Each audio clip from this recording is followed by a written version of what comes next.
That new technology is called Positive Train Control, also known as PTC. NJ Transit needs to have it installed throughout its entire system by the end of the year. Lawmakers, though, are concerned that they won't make that deadline, which could significantly disrupt commutes for many people going in and out of the city. A federal law is requiring railroads be equipped with PTC by December 31st. It's an automatic speed control that could prevent collisions by slowing down and stopping trains. NJ Transit is behind schedule, according to a new report, prompting the top Democrat on the House Transportation Committee to criticize the agency during a hearing yesterday. In fact, I understand New Jersey hasn't even started. That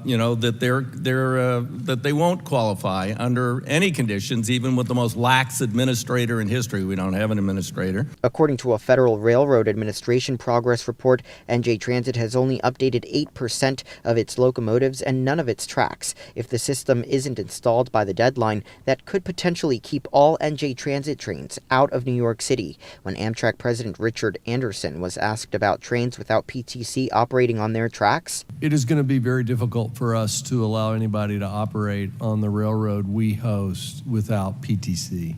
And that's concerning to commuters here at Newark Penn Station. If they were to stop that, there would be no feasible way for me to get here, or it would be incredibly difficult. The National Transportation Safety Board is pushing for PTC to be installed on every railroad system, saying it could have prevented crashes like the deadly 2016 Hoboken collision, and commuters agree such a system is necessary. We've seen enough problems on the, especially Amtrak and some other trains that have had, pretty severe accidents, that, it's necessary to have it in place, and so they do need to do it.